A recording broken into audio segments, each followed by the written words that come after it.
It so happened that initially gladiators in Rome became briefly and not of their own free will, they will inevitably die during the funeral games.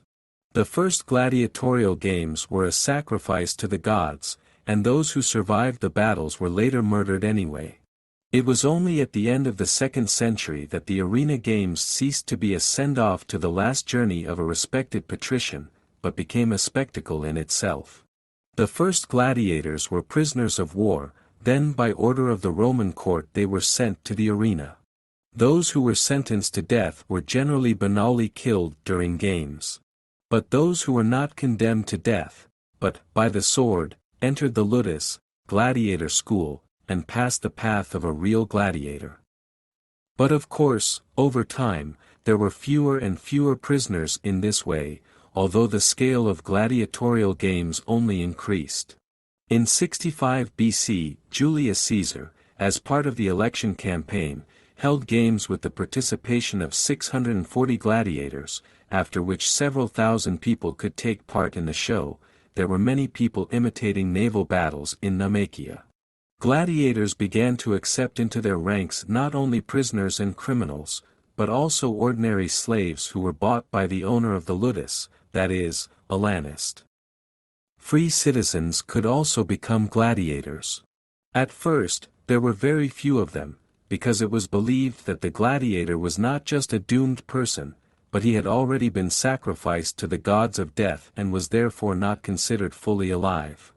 They could not even be buried in an ordinary cemetery, but were usually reserved after death for separate places only for suicides, which voluntary gladiators seemed to be in the minds of respectable citizens of Rome. But as the gladiatorial games became show business, there were more and more Roman citizens willing to sign a contract with Lanista. In all cases, it does not matter how the future gladiator got into the ludus. In the first months he was considered a newt. This was the name given to newcomers, incompetents, and those who didn't know anything about being a warrior in the arena. They still needed to get used to the gladiator diet with lots of barley. It was believed that this grain is useful for the growth of muscles, but of their own free will, the Romans did not eat it. In the army they ate barley porridge as a punishment for the legionaries who were guilty in something. As the main drink, gladiators were given ash diluted in water. This alkaline drink contributed to the healing of their wounds. Whoever the gladiator had been in his previous life, he now lived in a small room behind an iron cage and was free from it only for training and food. The doors of the gladiators who became such by choice were not locked in the cell, but otherwise their home was the same as that of slaves with criminals. All of the gladiator's free time was taken up with training, and he was always immediately punished for the slightest mistake. Gladiators who refused to fight in the arena were usually ostentatiously and painfully executed in the ludus courtyard, for example, burned alive. If a person successfully completed the course of a young fighter, the gladiator received the status of gregarious. Thus, various criminal masses were designated, which were used as additional attributes for large games, during which they had to die under the sword of professionals.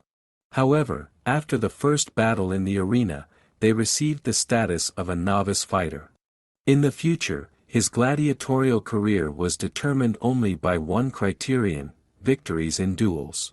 Not every defeat resulted in death, but the audience did not support the unlucky or cowardly gladiators. In addition to the audience's love, expressed, among other things, by various material gifts, the gladiator champions received thousands of valuable coins for each spectacular performance. Gladiators who had merit could go out into the city. No one was afraid that they would run away. They also had free time. They could relax in pubs, go about their own business, for example, get a part-time job. The assassin, who was not included in society, was a very convenient tool for solving various kinds of problems that sometimes faced respected citizens of ancient Rome. Hiring former or current gladiators was a common practice in Rome. Private gladiatorial fights, hiring bodyguards or fencing teachers were good excuses for employers. But most often, no one had any questions if someone hired one gladiator, or a dozen, or a couple of hundred. At times, the Roman state also hired gladiators to train legionnaires.